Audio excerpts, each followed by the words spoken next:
সারা দেশে জমে উঠেছে জাতীয় সংসদ নির্বাচনের প্রচারণা।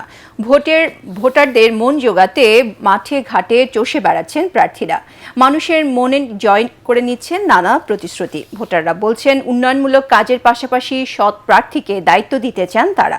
অন্যদিকে প্রার্থীরা বলছেন জনগণের সমর্থনে জয়ী হলে উন্নয়ন সংস্কার সহ এলাকার উন্নয়নে কাজ করবেন তারা। পাশাপাশি যাচাই বাছাই করে যোগ্য প্রার্থীকে ভোট দেওয়ার আহ্বান তাদের। আশিকুর রহমানের রিপোর্টে বিস্তারিত। দেশজুড়ে শুরু হয়েছে জাতীয় সংসদ নির্বাচনের প্রচারণা। প্রার্থী সমর্থকদের জনসংযোগে মুখর পাড়া মহল্লা, চলছে সভা সমাবেশ।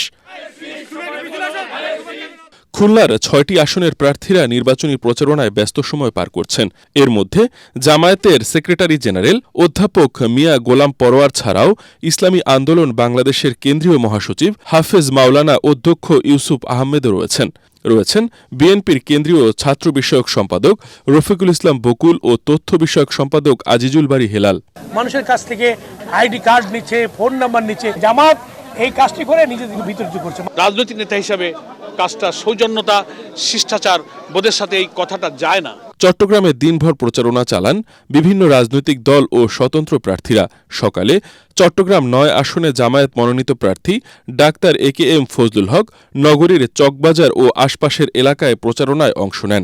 অপরদিকে চট্টগ্রাম ৪ আসনে বিএনপি প্রার্থী লায়ন আসলাম চৌধুরী সকাল থেকে বারবকুণ্ড এলাকায় জনসংযোগ করেন।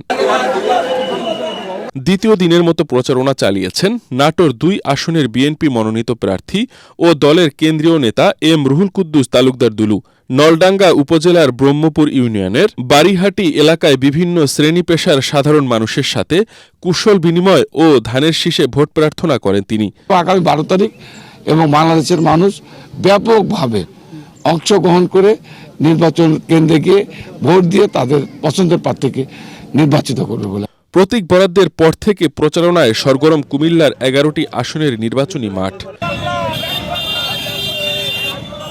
এদিকে চাঁপাইনবাবগঞ্জ ৩ আসনে জামায়াতে ইসলামীর মনোনীত প্রার্থী ঢাকা মহানগর দক্ষিণের আমির নুরুল ইসলাম বুলবুল চাঁপাইনবাবগঞ্জ পৌরসভার কুমারপাড়াসহ বিভিন্ন এলাকায় গণসংযোগ করেছেন। আশিকুর রহমান, ATN বাংলা।